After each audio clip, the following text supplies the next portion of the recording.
কি আপনারা ব্রিগেড করবেন এটা ভাবছেন? হ্যাঁ, একদম ওয়াকফ নিয়ে ব্রিগেড হবে।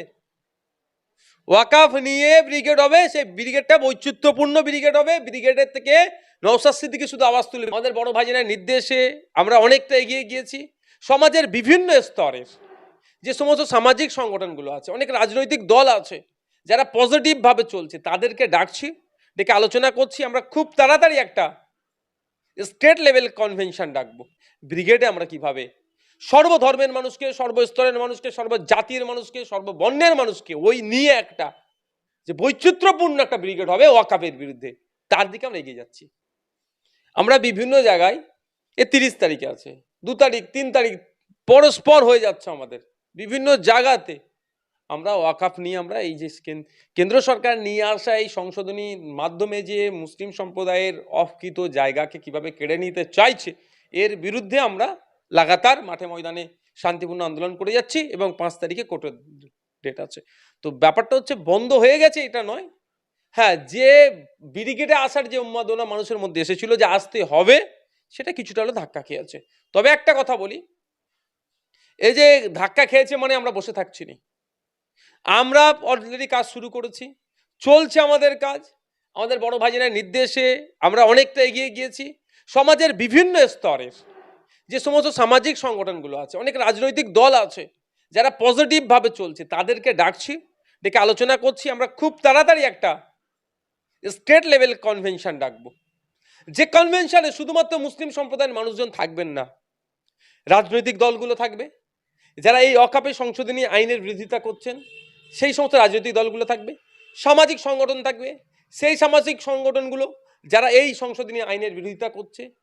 আদিবাসী সম্প্রদায়ের মধ্যে অনেক সামাজিক সংগঠন আছে, তারা চালায়, তারা থাকবেন। দলিত সমাজের মানুষজন অনেক সংগঠন চালায়, তারা থাকছেন। মুসলিম সম্প্রদায়ের মানুষজন অনেক সামাজিক সংগঠন চালায়, তারা থাকছেন। অনেক ধর্মীয় প্রতিষ্ঠানের নেতৃত্বদেরকে আমরা ডাকার চেষ্টা করছি। এক প্রকার বাংলার বিভিন্ন সমাজের বিভিন্ন স্তরের মানুষদেরকে নিয়ে আমরা, সেখানে প্রফেসররা থাকবেন, ডক্টররা থাকবেন, অ্যাডভোকেটসরা থাকবেন, স্কলাররা থাকবেন, এই ধরনের সমস্ত স্তরের মানুষকে নিয়ে আমরা একটা কনভেনশনের দিকে এগোচ্ছি। এই কনভেনশন হওয়ার পরেই আমরা যে একটা মানুষের একটা স্বপ্ন না, একটা বাস্তবে একটা যে ব্রিগেডমুখী হব, লক্ষ মানুষ, লক্ষাধিক মানুষ একসাথে এই আইনের বিরোধিতা করবে, যেটা এই 26 তারিখে বিভিন্ন আইনি জটিলতার কারণে কিছু আমাদের গ্যাপ আছে, ল্যাক আছে, সেটাকে পূরণ করা দরকার ছিল। যদি আমি সে বিতর্কে যাব না এখন, যত সময় হলে হয়তো ওই দিনটা নাও দেখতে হতে পারতো। তারপরেও বলছি, আমরা ওই কনভেনশনের পরে ওখান থেকে ডিসিশন নেবো আগামী দিনে কি কি করছি। অবশ্যই আমাদের কনভেনশনের একটা পার্ট থাকবে ব্রিগেডে আমরা কিভাবে সর্বধর্মের মানুষকে, সর্বস্তরের মানুষকে, সর্বজাতির মানুষকে, সর্ববর্ণের মানুষকে ওই নিয়ে একটা যে বৈচিত্র্যপূর্ণ একটা ব্রিগেড হবে ওয়াকফের বিরুদ্ধে, তার দিকে আমরা এগিয়ে যাচ্ছি। বিষয় যেটা সামনে এসছে যে কোর্টেরও নির্দেশ রয়েছে যে ওদের সমাবেশ করতে দিতে হবে। ওদিকে সেনারাও বলছেন যে ওই দিনে ওদের নিজেদের কাজ ছিল বলে দেয়নি, কিন্তু পরবর্তীতে সমাবেশের অনুমতি দিতে রাজি রয়েছেন। এবং কলকাতা পুলিশের পক্ষ থেকেও মোরাল সাপোর্টটা তারা করবে, এটাও তারা ইঙ্গিতপূর্ণ দিয়েছে। তো সেই যে যারা আয়োজক ছিল, একটা গোষ্ঠী যেন মনে হচ্ছিল মুসলিমরা দুটো গোষ্ঠীতে ভাগ হয়েছে, কেউ ব্রিগেড যাবে, কেউ ব্রিগেড যাবে না। ফলে আয়োজকরা আবার কি নতুন করে সবার সঙ্গে কানেক্টিভিটি করছে বা আপনাদের সঙ্গে যোগাযোগ করছে? আমি একটা কথা বলি, যে ব্রিগেডে যেতে দেব না লোক খুব কম ছিল। ব্যক্তিগত নয়, কি ব্যক্তিগত কোনো কারণ নয়, কি কারণে ব্রিগেডে যাব না দু একজন বলেছে, তার মধ্যে একজনের অবস্থান স্পষ্ট ক্লিয়ার, সে কিন্তু অন্যজনকে যেতে বারণ করেনি, সেটা আমার বড় ভাইজান পিরজাদা আব্বাস সিদ্দিকী।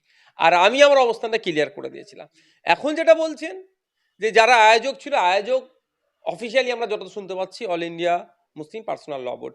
তো অল ইন্ডিয়া মুসলিম পার্সোনাল ল বোর্ডের যারা আয়োজক আছেন বা আগামী দিনের জন্য তারা কি পরিকল্পনা করছে আমাদেরকেও জানার চেষ্টা করছি আমি।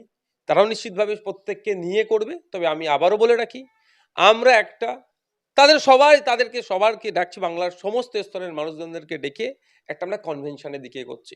ব্যাপারটা যাই, এই জায়গাটাকে আমাদেরকে ক্লিয়ার করতে হবে। এই লড়াইটা হিন্দুর সাথে মুসলমানের লড়াই নয়, বা মুসলিমদের সম্পত্তি শুধু কেড়ে নিচ্ছে কেন্দ্র সরকারের বিরুদ্ধে প্রতিবাদ করতে হবে এই ধরনের ব্যাপার নয়।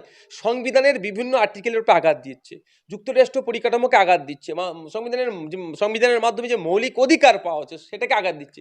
ফলে এখানে সমাজের সমস্ত স্তরের মানুষকে নিয়ে আমরা প্রথমে একটা কনভেনশন করব, স্টেট রাজ্য স্তরের। কনভেনশনের পরেই আমরা আমাদের যে চিন্তা ভাবনা আছে, আশা করছি সেখানে উঠে আসবে যে বাকি যে ডিমান্ডগুলো থাকবে, মানে এইভাবে আমরা প্রোটেস্ট করব, তার মধ্যে একটা অবশ্যই বৃহত্তর একটা জমায়েত হবে। সেটা ব্রিগেড হতে পারে বা দিল্লিও যাওয়া হতে পারে, কিন্তু কনভেনশনের মাধ্যমে আমরা ওটাকে তুলে আনতে চাই, মানে সর্বসম্মতিক্রমে। তার মানে কি আপনারা ব্রিগেড করবেন এটা ভাবছেন? হ্যাঁ, একদম ওয়াকাফ নিয়ে ব্রিগেড হবে।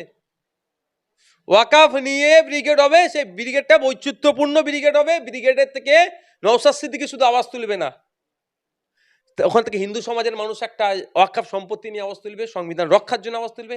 একজন দলিত ওয়াকাফ সম্পত্তি রক্ষার জন্য আওয়াজ তুলবে, সংবিধান রক্ষার জন্য আওয়াজ তুলবে। একজন আদিবাসী ওয়াকাফ সম্পত্তি রক্ষার জন্য কথা বলবে, সংবিধান রক্ষার জন্য কথা বলবে। একজন উচ্চবর্ণের মানুষ ওয়াকাফ সম্পত্তি রক্ষার জন্য কথা বলবে, সংবিধান রক্ষার জন্য কথা বলবে। এই বৈচিত্র্যপূর্ণ ব্যাপারটাকে যাতে হয়, তার আমরা সর্বোচ্চ চেষ্টা চালাচ্ছি। আর ২৬ তারিখে যে যে সংগঠনের উদ্যোগে অ্যাকচুয়াল হতে চেয়েছিল, নিশ্চিতভাবে তারা যে যে গ্যাপগুলো আছে তারা বুঝতে পেরেছে। আমি মানে যেটা বলতে চাইছি, বুঝতে পেরেছে তারা নিশ্চিতভাবে সেই গ্যাপটা পূরণ করে আবার সবার ঐক্যবদ্ধভাবে একটা বৈচিত্র্যপূর্ণ হবে, সেখানে সবাই থাকবেন।